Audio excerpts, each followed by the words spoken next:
Hello, everyone. This is Lupe Munoz. And this is Steve McKeon, and welcome to the Leadership Exchange. Steve, we have a very unique guest today. Stephen Puri is our guest today, and he's going to tell us a little bit about his interesting company called the Suka Company. We'll leave that to the end, Stephen, but very interesting start as a newscaster and interviewer for a DC Baltimore market station, ended up going into software engineering and is Thomas I. Watson Scholar at IBM, went to USC, which I'm not a big fan of since I'm an Arizona State fan. Go Devils. The truth comes out. But yeah, began working in the film industry, did a lot of stuff producing computer-generated visual effects, which I'm a big fan of. Mm-hmm. Did up 14 movies, which is very impressive. Independence Day, which is one of my favorites. And it actually won an Academy Award for visual effects. So kudos to you, Stephen. But then you started a tech company. The first one that you started was Centropolis Effects, which was working with CGI. Then you later moved into production of indie films, produced live action features as the VP of Development and Production at 20th Century Fox. Eventually went to be Executive VP at DreamWorks, which I'm a big fan of everything they do. And then you worked on movies like Star Trek, Transformers, more of my favorites. You can see the type of theme of movies I like. Eventually, you went out to build this new tech company called the Suka Company, which you were telling us the translation, it's Sanskrit, and it translates to happiness from self-fulfillment. And I find that very intriguing. So, Stephen, welcome to the show. Yeah, I appreciate the intro. Let me set the table for a moment so your listeners, who I know have heard a lot of interesting guests, get a sense of why this episode, which is I had a kind of crazy path so far in that my parents were both engineers at IBM. So my early years, like teen years, I was a code monkey. You know, of course, your mom is a systems programmer. You learn how to code, right? So I did that. When I was at USC, I know your favorite school. We won't go into that now. And I happened, because, you know, USC has a great cinema TV school. It does. We can all acknowledge that, right? So a bunch of my friends in the dorm were aspiring Spielbergs and Lucases and, you know, that. So while I was there, luck of the draw, I happened to be in LA right when film went digital, when it was like, oh, we actually have the power now, the compute, to digitize a feature film, manipulate it in the computer and put it back out, right? And I sat at that intersection of the Venn diagram of, I could talk engineering because I'd been an engineer. And now I had a lot of friends that, you know, you go out Friday night, you watch movies, you hear them all debate like cinema concepts. So I could kind of talk director. My career took off. Spent 20 years going from being a digital guy in film to then just being a studio executive. You know, as you said, a executive vice president with Kirsten Northey at DreamWorks, a vice president at Fox, did that. Had a moment where I was like, oh shit, I'm going to wake up and be 40, 50 years old making Die Hard 14. Like, oh God, you know, like at a certain point, it's soap. You know, it's like daddy's got to go to work and make Die Hard 9 so you can go to college, right? And it wasn't moving the needle. So I thought, what could I do where I actually could do something that's maybe meaningful, smaller, riskier, but I had more control. The only other skill I had was engineering. So it's like, let's go do startups. Let's go find things and build things, right?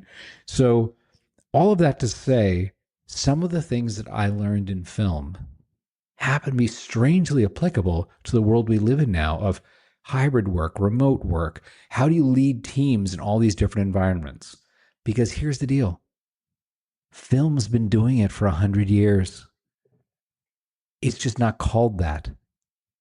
Films begin with... I did not know. Yeah, writers writing alone or writing at their writing partner's house in the living room, going to coffee shops, working there, right? Trying to come up with something. Eventually, one of it starts to hit.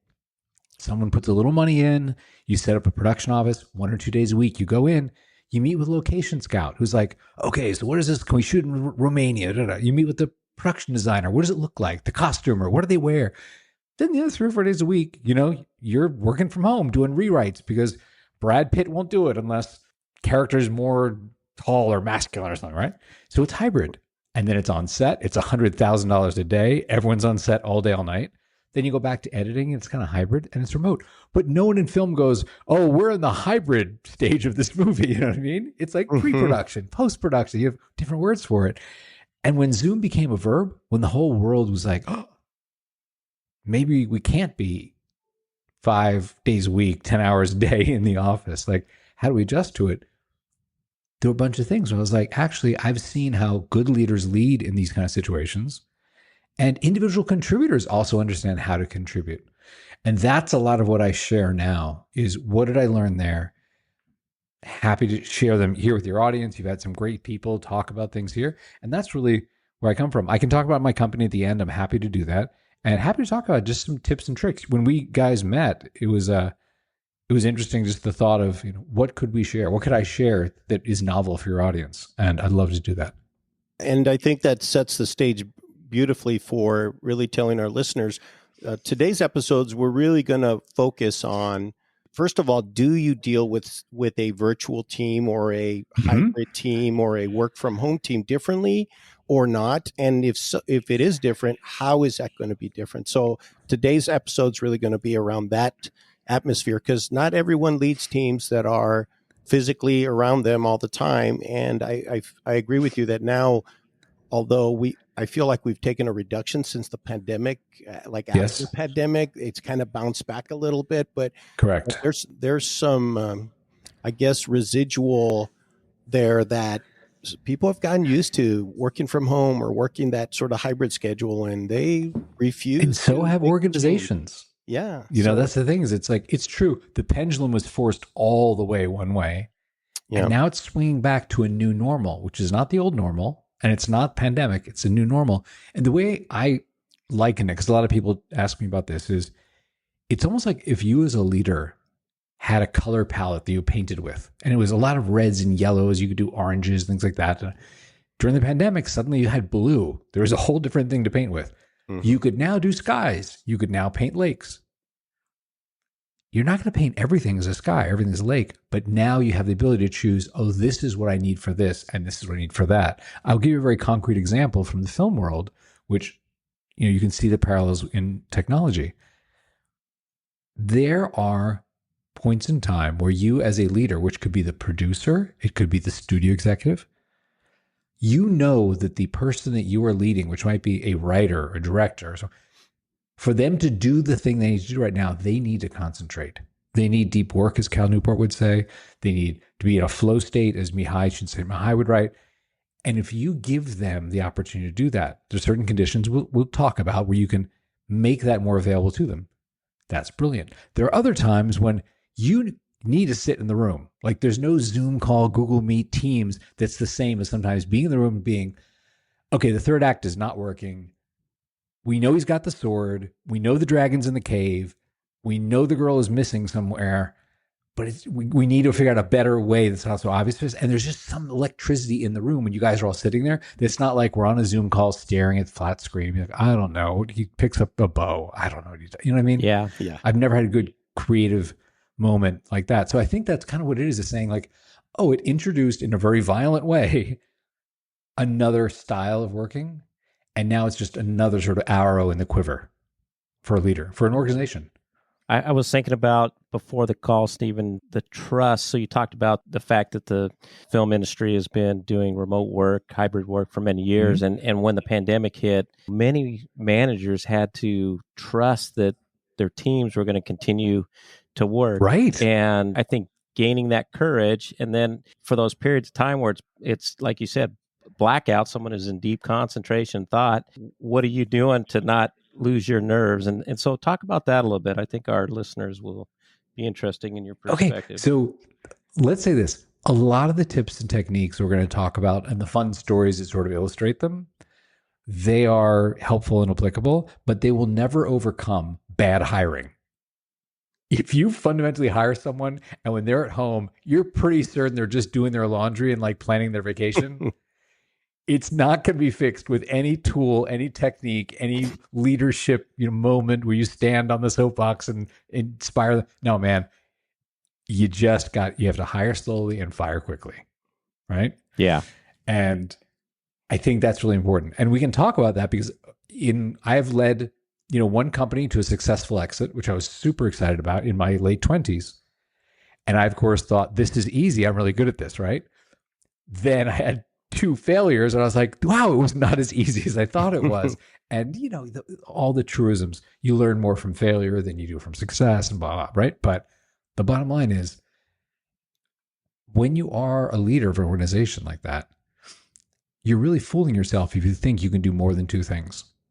Really, what you can do is you set an agenda. This is what is important to accomplish as our company. We're going to combat the climate crisis. We are going to help with the homeless. We are going to build better financial products for international people to have the ability to transfer, things like that, right? And the second thing is you set a style. This is how we do business, and that style can be, hey, we screw people over, or it can be everything we do, you could publish in the paper and we'd be proud of it. Are you referring to basically the team or the company culture? Yeah, exactly. And it's just those things you can do. Now, within that, the thing that you and we've talked about is there are things as a leader you can do once you've said, this is the agenda for the company, this is the style it should operate, this is how we treat each other, this is how we treat our clients, this is how we treat competitors, right? Then when you get down to you're directly managing individual contributors, there are some things you can do to get the best out of them. And I'll give you a funny example. And I know, you guys fly a lot. I had a flight where I was going from Austin, which is where I live now with my wife. And I was going to SF to see part of my team. And I had to do some little designs in Figma. There was something where I was like, let me mock this up and sort of show you what I'm talking about, right? Plane took off. Wi-Fi was out. Plane landed. I was like, something's wrong. That was like a 15-minute long flight. So we're landing in DFW or something, like something's wrong with the plane. 2 hours and 40 minutes had gone by. I had no conception of it. I didn't go to the bathroom. I'm not even sure if the drink cart came by. Wow. And I was like, what just happened? But I'll tell you this, my designs were done. And when we got to SFO, there's this great New England lobster place right by the airport where when I have time, I go there and have my little Connecticut lobster roll. And I was like, I thought I'd be racing to the hotel to be like, let me try and finish this before I go to sleep for the morning meeting. And I was like, I'm done. I'm going to have a lobster roll, right? In researching that, because a lot of smart people have written about this, the preeminent book on this, of course, is I Was in a Flow State. Mihai Csikszentmihalyi wrote the book on flow. And I'll take a second just for anyone who hasn't had the chance to read the book or really explored flow states, I'll just define that, which is high performers can get into a highly concentrated state where the world sort of falls away, the clock falls away, and you can do your best work. Michael Jordan has that famous quote about being in the zone, where he's like, at a certain point, it's me and the ball. Like there are no defenders, there's no scoreboard, there's no stands. It's just me and the ball, right? And there's always a Picasso quote that I mangle where he talks about, I was up all night, I forgot to pee, and I didn't eat. But hey, Guernica, what do you think? Do you like it? It's pretty cool, right? And if you can create those conditions for your team to do that, because that kind of deep work, that is what moves your company forward. It is not the, hey, I have half hour between Zoom calls because we book Zoom calls every 2 hours in my company and we check in with each other. In those 30 minutes, you're not going to do deep work. You're going to file your TPS report, return some emails, check your Slack, and then you're on to the next Zoom call. And let me tell you what, you're not going to beat your competitors just because you make sure everyone checks their Slack and returns their emails and does their TPS reports, right? Yeah. You hire well, you have that way of handling your company. You go, hey guys, you know what? I've hired the right people. I'm going to give you 2 hours in the morning. Let's have a deal. No one's going to Slack each other. No one's going to bug each other. This is when you do that thing where you go into the staff meeting and you're like, I think I built a feature, I prototyped this that might change the course of the company. Not, hey, I'm at inbox 0. I return all my emails. Who cares? Yeah. No, that's a great point. Sorry, long speech. Stephen, I think creating that environment that you described is just really critical. And, whether you're an in-person hybrid, I think that same lesson holds true for any leader in an organization, because if you're constantly interrupting people, whether you're in the same building or not, that the deep state of thought is not going to materialize, right? And so I really like that. Are there other, when you talked about the virtual teams or hybrid teams, are there other conditions or what else do you kind of set up to help your teams succeed in that way? And I'm thinking a little bit more along the lines of how do you check in with them on a positive way that it doesn't feel like, hey, Stephen, don't trust me, he's calling me again. Is there a script to use in that space? I love that you know flow states and you respect that in deep work. Regarding the thing you're talking about, what I have found, and this has been true both of the tech companies that I've run as well as in the film, and also mistakes that I've made where I've corrected and tried something different. That didn't work so well, let's try something different. It's really come down to this one sentence. I did not hire you to do work measured by how many hours it took, where you did it, when you did it. It's the effect of what you did. And if the thing you did makes everyone in the staff meeting sit up and go, oh, fuck, wow. If it took you 15 minutes or 14 hours, I kind of don't care. If you did it sitting in the office cubicle with a night light on your head and you're grinding all night, or you were at the beach, I don't care. I care that in a staff meeting, everyone goes, we should run that direction. Yeah. Results. You measure work by results. Yeah. And you have to, as a leader, set up the organization to go, this is the way it works. Because I'll tell you this, having worked in SF and having worked in film, and I have not worked in banking, but I know this is true there too, and they've been beaten up for it, is sometimes it becomes this badge of honor of like, I was at the office all night and and the servers were melting and I was, I haven't slept in 9 days. If that is your way of getting into flow, doing something great, go for it. But that shouldn't be your only way of accessing great work. I love that you talk about that, Stephen, because I actually have similar discussions with people that are, their job is full-time at the office, at the work site. Mm-hmm. Yeah.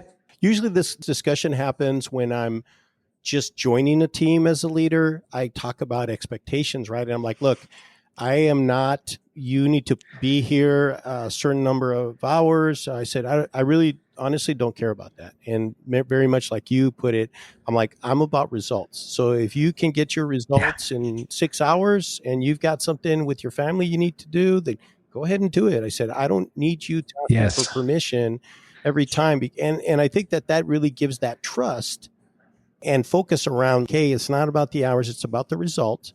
And number two, I trust that you're going to get that result. Yeah. And Steve, you touched upon something, and I don't want to ignore that, is you talked about the human aspect of like the team being together and how you create that sense of unity, cohesion on a team that could be distributed, remote, whatever term you want to use for it. There are a lot of terms right now with async, distributed teams, remote teams, all right? When you consider that you are leading a team of humans, at least now. I know by Christmas it's all going to be AI. No. Everyone, we will all say that. It scares me. Podcast host will be AI. Did you see the Google VO thing? Wow. That was like, okay. So that said, when you consider that your team is human, the most human thing you can do is listen. Yes. Amen. And it's hard. It's easy to talk. Like I'm talking a lot here. I recognize I'm the guest. I have to bring some value to this. So your listeners are like, oh man, I got a lot out of that. So I'm talking more than I would normally talk. But when you listen, you not only hear what's said, but you hear what wasn't said. And when you pick up, it's like, oh, Steve's doing great. But Luke, something's up. I need to talk to him one-on-one. Just be like, hey man, let's hang out. And sometimes it is, you know what? Let's go on a walk, man. Let's get out of the office and just, I want to talk to you. And you get the thing where it's like, I feel disconnected because of this. Dude, thank you for telling me. That is a gift for you to actually give me a user's manual to you. Now we can fix it. Now we can address it. Or sometimes it's not addressable. Sometimes it's just, you're having issues. I spotted them and you're like, this is not something that's solved through work. But at least it's human now. Until the robots come. Until the robots Terminator. Come. Stephen, do you have routines that are successful with you, that are effective with kind of keeping that connection? Heck yeah. And if you could share that with our listeners, I think they would probably value that.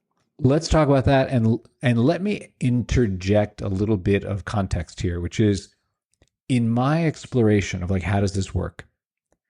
And I am by no means the end-all be-all guru who's got to be the final say, but I am someone who did a lot of work and research on this, so I can bring things, take what's interesting and leave what's not, okay? So in the moment of, wow, there are some real parallels now that I'm running startups to things I experienced in film, and those are applicable. Next thing to do is go, well, a lot of smart people have encountered this. We are not the first generation of humans on Earth to work, to have distraction, to have to want focus, to have teams, right? Let's go read what they wrote. So yeah, we talked about, Mihai's book on flow, Cal's book, Deep Work, James Clear, Near, a bunch of people. I read about a dozen of those, and I'll be super blunt. When you read all dozen and you reflect back on what they said, it's about the same 5-6 things. They have their own lexicon. They've got to sell you their book for $24.95. They have their own acronym for their framework that they call the SMART. You know what I mean? It's all, but you boil it down, man, and it's like, here are the things that help. And I'm going to lay some of those out with some fun illustration. I will give you one.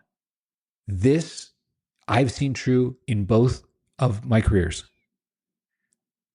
You can build a very positive, powerful association between where you do something and what you do. And I will give you 2 creative examples. When we were doing Independence Day, we were leading up to like that Independence Day period. Roland, who's the director, producer, and Dean, who's the writer, producer, they'd worked together on Stargate and some other stuff. Right? They had rented for those movies to write them this beautiful villa. I've never been there, but it's apparently like white marble villa in Puerto Vallarta. And they talked about in the morning, like the light comes in over the pool and it just spires into right? So getting ready to do this, Roland is talking to his assistant, says, okay, go rent the house, right? Rent the villa. In Roland's, German accent, which I can't do well. And Joey comes back and she's like, it's rented. And it was like around the office, everyone's like, oh. Roland called his attorney, John Deemer, who's a fantastic, smart guy. And he's like, John, you must buy the house. Yeah. By Monday, Roland owned that villa. I do not know where the renters went, but I'm sure they were handsomely paid to go somewhere else. They went down there in that room where they write with the morning sun, and they wrote the 3rd highest grossing movie in history at the time. Wow. Right? But it's not like it always has to be, oh, I need to go to, the Hotel Bel Air. And like when I was working with Alex Kurtz and Bob Orsi, who are fantastic guys, right? They met like college, high school, college sort of thing. Transformers 1 and 2, Star Trek, like a bunch of written, they're in the $1 Million Writers Club, right? Mm-hmm. When they had the crunch, we have to go buckle down and write Transformers because Michael needs to shoot it. Steven's producing it, not me, Steven, Big Steven, right? They would rent a room at the Universal Hilton across the street from DreamWorks, across the street from the Universal lot. I'm just going to say, it is not a glamorous property. This is not a luxury property with like spas. But I think for them, it evoked their creative feeling because they met, remember, back when it was like dorm rooms? Mm-hmm. And it was like, I think Alex sitting on the edge of a bed with the laptop out and Bob sitting at the little desk with the laptop out. It evoked that feeling like we're scrappy writers back in college dreaming of being, like we would write it this way. And that was how they wrote Transformers and Transformers 2 and that sort of thing. It was their thing. So it was such an interesting lesson to learn in film, going like, you can kind of train your brain like, hey, I need to do this kind of activity. Here's a space where my brain just sort of clicks in and goes, oh, okay, we're in this mode. Got it. That's something to consider. It's been implemented also, I'm sure like Google spent a lot of time on sort of behavioral psychology. Like they've done that right or wrongly. I'm not really sure about the nap rooms, but the nap pods, but they've spent a bunch of time looking at exactly this. Like, how do we create spaces that encourage a certain kind of thing? Light, space, sound. So that's one thing. Another thing that's interesting is the oral environment. By oral, I mean AU oral, like sound environment, right? And there's a bunch of research when we talk about like flow states. It points to, for most people, there's a certain kind of music that helps them get into that almost like trance state. And we all have the friend who's the outlier who like listens to heavy metal or like 90s gangster rap, and that's their way to get, okay, they're the outlier. Middle of the road is 60 to 90 beats per minute, certain key signatures, non-vocal, ambient, rhythmic kind of music. it just lulls you into that, right? So I will now actually mention my platform, which is I have a bunch of friends who are film composers who have a lot of time on their hands, right? So when we did this research, I was like, hey, could you write some stuff? We have like 1,000 hours of original music like this in a platform just to be there when it's like, I want to make this available to people to say, this helps me like get into that state. And both you guys have headphones on, right? Yes. I actually don't. But we offer binaural beats. Have you guys messed with that? No, I have not. No. Okay, so binaural is where each channel is offset a certain number of cycles per second. And there are different, and this is sort of in that half woo, half science kind of world where there's some research that like 40 hertz delta between your ears stimulates your brain creatively. Because your brain is it's spending part of its time trying to reconcile something where it's slightly out of phase, but you can almost barely sense it. And it stimulates your brain. Just interesting. We uploaded a few playlists from friends. They're like, I can create binaural beats, So things like that I think are super interesting. And again, these are things you can offer if you're like, hey, I want to encourage this sort of thing with my team. This is very different than, hey, do your TPS report. There are different tools when you just need to get through your Google Sheet or your accounting software or, whatever, right? This is more deep work, the kind of stuff that changes your career or the organization that you're contributing to. So you talked about people coming together and the vibe, right, that's created when they're together for creativity. Yep. Lupe and I do a lot of work virtually now, and we've kind of learned there's a time of day sometimes where we're going to be more creative together online. There's the environments, well, and I'm curious what you've learned in that space. Let's talk about chronotype. You brought it up, but I will jump on that one, which is as you get to know yourself and as you get to recognize different team members, like there are some engineers they're famous for that midnight hour. I am like in the zone, right? Yep. Give me midnight to 4 a.m. Everyone's asleep. I'm writing the mobile app that everyone's going to download tomorrow and love, right? That sort of thing. I used to be that guy. I am now a 7 a.m. to 11 a.m. kind of guy. And my chronotype has actually evolved. God knows you guys know I'm having a baby this year. It's probably going to evolve again after I'm sleep deprived. Right? Yeah, totally different part of your life's going to blow up now. Yeah. In a good way. Times. So, right. Most amazing and hardest thing I've ever done. All my friends have told me excited about it. But back on track, something that's interesting is as you start to understand that about yourself, you can optimize your day for saying to your assistant or your AI assistant, your Emotion. I mean, there's some great apps out there that help you schedule stuff. Say, you know what? I'm most creative. If I need to come up with like the plan for this, book that at 8 or 9 a.m. If I need to pull a team together, I'm better doing that at 2, 3 in the afternoon, right? Yeah. My wife is different than I am. Like my mornings are sacred. No one, I have my calendar blocked. You can't book a meeting in the morning with me unless, it's an emergency and something. Like if it were you guys, I'd make time. But that is something that then as a leader, you start recognizing your team, Yeah. That makes a lot of sense. And it is, I think a lot of leadership is listening. It is just being open to the signals because people will tell you who they are if you shut up and listen.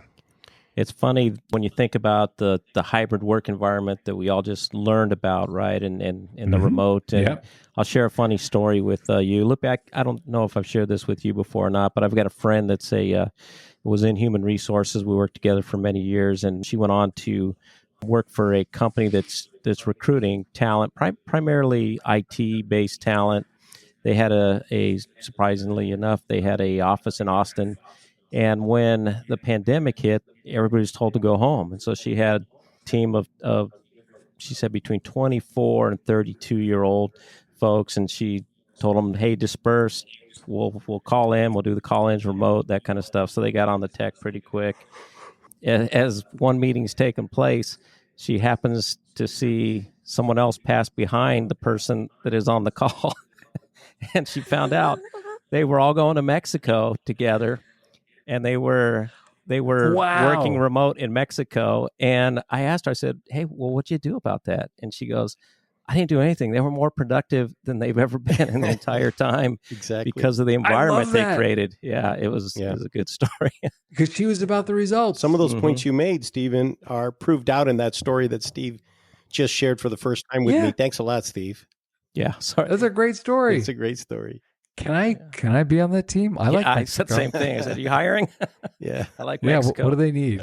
Right. Stephen, to recap some of the main points that I think I heard you mention, definitely think about those moments when people come together. Think of the vibe, think of the environment.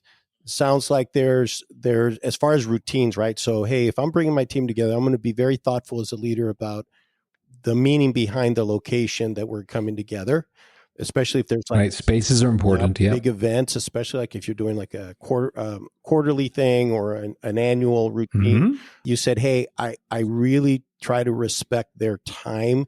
And it sounds like you block off your time, that sacred time in the morning. I'm guessing you do the same you reciprocate for those people that are part of the team you're leading, as far as like, hey, I'm going to respect certain blocks of time for them to be able to give them that moment to be able to go into that flow state. Yeah. And as much as possible, try to get those, we try to get those to align. So it's not like at no time of day is everyone available, because everyone has these staggered sort of focus blocks. You got to kind of collaborate and be like, how about we do this? Yes. I'll give you a concrete example from, the platform I built, which is one of the things we heard a lot from the UI UX designers and engineers on the platform was, I'll be in my focus time, but I know my Slack's kind of going off and I don't want to be non-responsive and people think I'm ignoring them. Blah, blah, blah. We built the simplest thing. You're going to laugh how stupid simple this is. In the platform, when you hit play, the focus music starts and your computer's in, do not disturb or focus mode. We simply use the Slack API to set you to away. And if anyone hovers over you, they get a little message saying, I'm in a focus session. I'll get back to you. Oh, interesting. And it relieves that burden of, oh God, if I'm not responsive, they think I'm not working or I'm ignoring them. No, it's just, dude, I respect your focus time. This is my focus time. And now you know. And that has made so many people more relaxed. It's just I know as soon as I press play here, my Slack's in away. I don't hear notifications. And anyone wants to reach me goes, oh, that's right. Yeah, Puri's not available until 11. How do you stay personally connected to the individual people on the team? Are there routines around that? I know. I love the example that you gave around, hey, I really have to, I don't know that I like that you use Lupe as the poor performer and Steve as the good performer, but we'll go with that. But I love the example you said, hey, a little sensitive there. Yeah, truth hurts. Hey, I'm insecure. Okay. But exactly. So you said, hey, let's go take a walk, right? Really we're going to get away from the familiar and go to a neutral place, and outdoors probably is a positive thing, right? Unless it's a bad neighborhood. What else do you do to connect in that environment of virtual teams? What are those routines that you have for that? Because I would think that that's something that you value a lot also. I will tell you something. Right now, the company I run is truly distributed. There is only one my co-founder is the only person where I could get in a car and actually see him in real life. And I'll tell you, when I went into the startup space after I left Fox, I was really happy about, oh, wow, global talent. I can hire this great designer in Dubai, right? Yeah. There's a software engineer in Montreal. He's amazing. Right? That was global talent thing was great. No commute. No one's wasting time commuting. There's no 2 hours of brain energy just dealing with the freeway, right? All of those things were fantastic. But I'll tell you this. I am a fan of being able to come together to offer people spaces. So it's not that I am one of those absolutists where it's you must be remote. You must be in Costa Rica at the beach. You must be in Alaska. Thou shalt be in Buenos Aires. I'm not actually that. I think you can make it work. But I am a big fan that there is some cadence at which you do get to see each other. And you picked up on what I said about there's sometimes you just want to go for a walk with someone. And different things come out when you're out of the office and you're walking around. Mm-hmm. I'll tell you something that I like to do when I'm interviewing, and sounds kind of kooky, but I'm going to tell you it's revealing. Yes, you can do the Google elevator test. Yeah, you can do all sorts of things and personality stuff. Try doing something with them that they don't do. I invite people to yoga. hey man, you know what? It'd be really fun just to get to know each other on Saturday. Want to go to yoga with me and we'll have coffee afterwards. It is revealing when someone's doing something that they're not accustomed to doing, what they're actually going to be like to work with. Because so much of like the work interview process is like kabuki theater. You know, I wear this mask, I will say these things. Yeah. I know my role, I must say these things. You know, and it's kind of like, how well did you learn the kabuki theater of interviewing? As opposed to like, oh, you know what? You want to go, I don't know, bowling or whatever the thing. Find your thing and invite them. Hey man, let's do this together. Do they get pissed if they haven't had a strike in 5, frames, whatever it's called? Are they the guy who's just like, I hate this, I'm grumpy? Or do they have a great attitude and they're like, hey man, give me some tips. How can I be better? Oh, yeah, I'd like you on my team. I think the other thing that's really part of that environment change is that allows you to see the person better than what you would in just an interview in the office is because I've experienced something similar to that. It didn't work out very well for the candidates. The simple thing of, hey, let's go have a meal, right? Yeah. Outside, Yeah. like it's almost like you don't say this, but in essence, the interview's done at the work site, and they're like, hey, we'd like to take you for dinner. And I found that to be incredibly revealing. It's like almost like a switch turns on and they all of a sudden become a different person in that setting. And I got to tell you, this was a horrible, horrible experience for me with these two candidates. These two, they were supervisor candidates. We went out to dinner. I think it was 3 of us and 2 of the 2 candidates. They started hitting on the waitress. And in a very unprofessional and uncomfortable way. The things they were like telling us, and I'm like, am I getting punked here? Is there where's Ashton Kutcher? Like I was blown away. Needless to say, they were given that feedback like, hey, we felt you guys were extremely unprofessional, and the character of your person is not the type that we want to lead our teams, much less be part of our company. See, you already know what I'm talking about. Well, I just know that particular piece, but I love that you're doing other things besides a meal. A meal is good, though. It is true. It's more revealing how someone treats like a valet or a server than how they treat the guy that they're trying to get hired by. Yeah, absolutely. Yeah, a lot of truth there. You're definitely a master Jedi there, Stephen.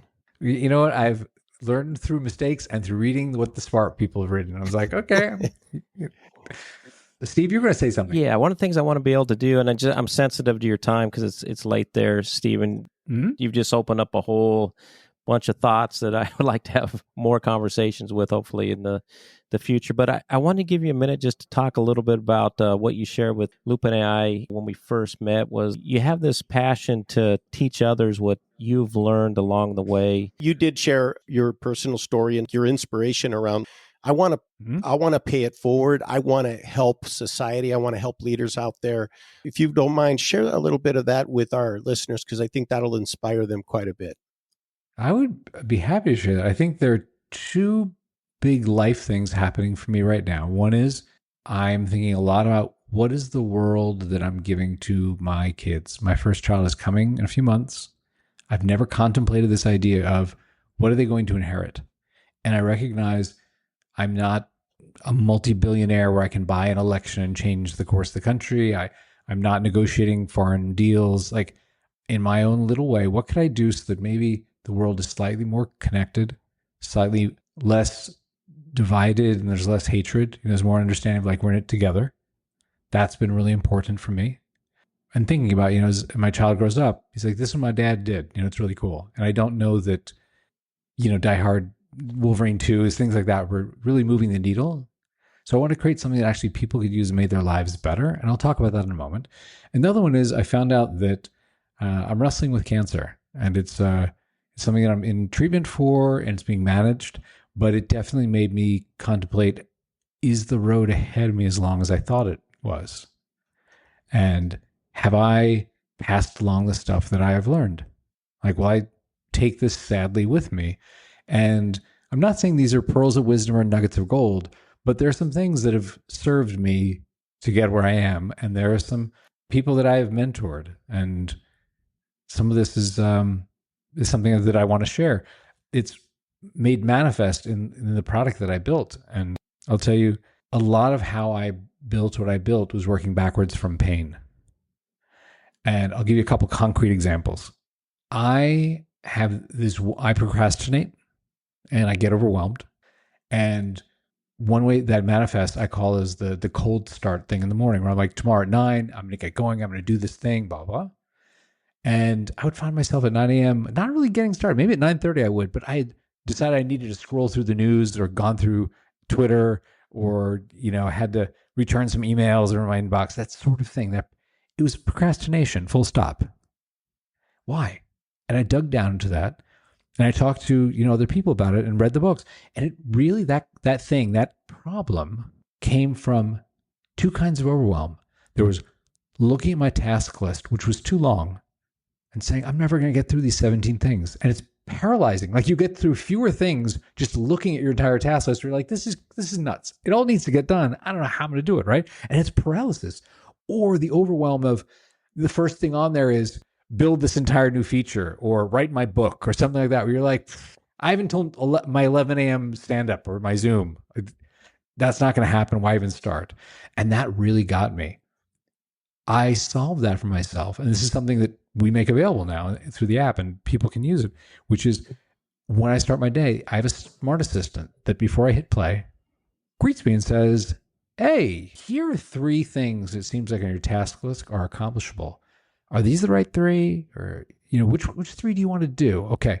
And then when I start, those 3 are visible. The rest of my to-do list is hidden. So I can just look up and go, oh yeah, that's one. Yeah, I can do those 3. And I focused on those. Do you know something in our platform? When we went from having your entire list visible all the time to just these 3 things, it's 77% more probable that our members do all 3 things than when they saw everything. Because it's just that paralysis of like, how am I going to get it done, right? Yeah. It just seems achievable. And when it seems achievable, you'll achieve it. Same thing, like your assistant will be like, Stephen, you're not going to finish your book today. But how about we make a task called like outline chapter 3? Because I know you already did chapters 1 and 2. And it seems like you take about 35 minutes to do that. So why don't we time box it, throw on your task list, and let's get going. And your assistant, like halfway through, chimes in, is like, you're 25 minutes out of a 50-minute task. Are you halfway through? How you doing? Right. And it's just that check-in where you're going like, okay, I need to get this done. And it's weird the way time boxing works. Right? When you actually give yourself a period of time, it's strange the way it fits in there. It doesn't sprawl, right? So that's something where we have a bunch of engineering managers that use this with their teams and just make it available to them, saying like, hey man, here's a tool, works.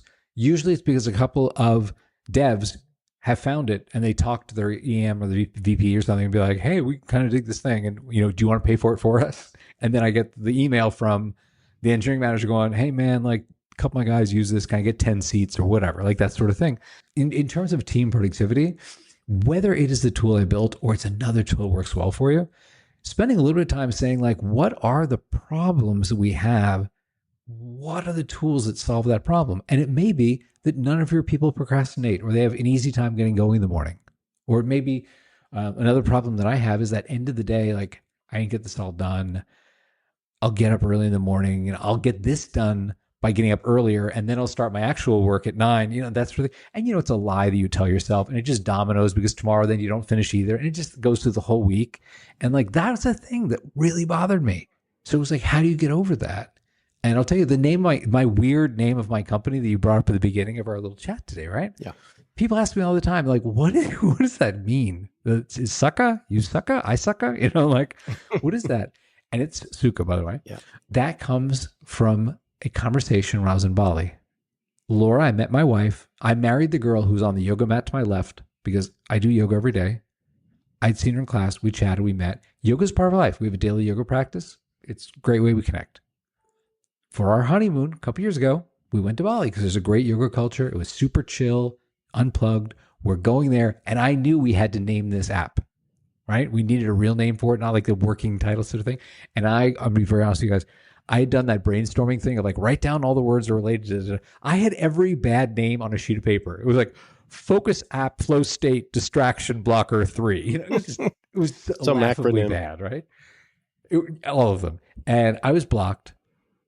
I told Laura, you know what? Maybe this is a great thing we're going away because the universe is giving me a gift.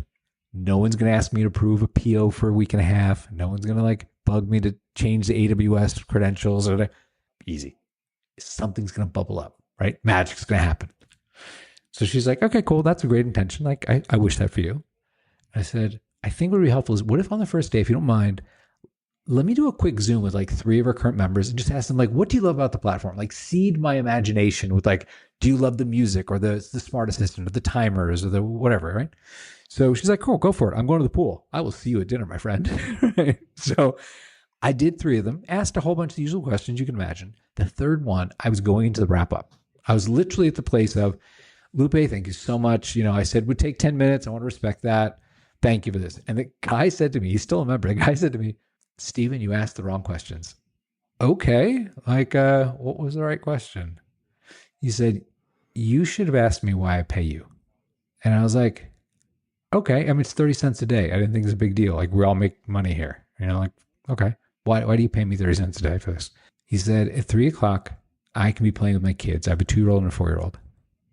Or at 6 o'clock, I can be down on myself and be like, where the hell did the day go? So the difference is, did I open your app in the morning? My kids are not going to be 2 and 4 forever. I pay you so I have those memories of them now. Powerful. And I was like, yeah, that was it. I go to dinner with Laura and I was like, I talked to this guy who's more articulate about what I do than I am. Told her what he said. She was like, that's great. We're brushing our teeth, going to bed. And she says, you know what that is? In yoga, we hear all these Sanskrit terms, satya and karma and dharma. And, you know, they're always lecturing us on like things. She's like, that's the talk about sukha, about that feeling of happiness, of self-fulfillment. When you're in your lane, you're doing the thing that you're meant to do. You're good at it. You get it. You can feel you're in the groove. She's like, that's what the universe is telling you through this dude. Do you get it? The tools you're building are just the path you make for people to walk on. Where you're trying to get them is to sukha. And I laid in bed, pulled up little network solutions or whatever on my phone, found that the sukha company was available, bought the domain. That was it. That's how we named our company. Wow. What a story, man. Love that story. Yeah. Really cool guy. Wow. Yeah, that brings it home right there.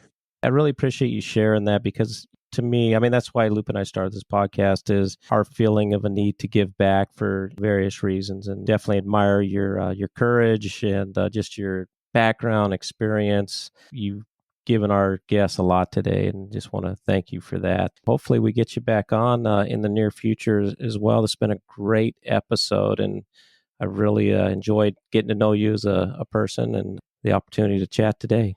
We're just going to finish this off with one last question. It's a customary question that we have for our guest, Steven, and then we're going to wrap up.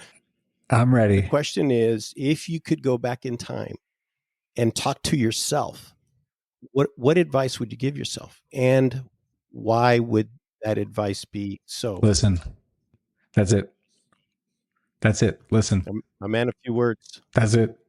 You know, and it is true when you're young, like you think you know everything, you think you're invincible, you think, you know what I mean? And as you age, you realize how much you don't know. I would go back to my, I don't know, 15-year-old, 20-year-old, 25-year-old self, and I would just go, listen, just listen. Good advice. All right, Steven. Thank you. Appreciate all of the time that you spent with us. Appreciate you sharing some very meaningful stories and about yourself and the courage that it takes to do what you do, which is work to make people's lives better and more productive. So I appreciate you for that. I appreciate we could have this time together. And I know in preparation for this, you guys put a lot of thought toward it. I remember the emails and the way you wanted to craft this, and that is very meaningful that you took it so seriously. So thank you. Yeah, absolutely.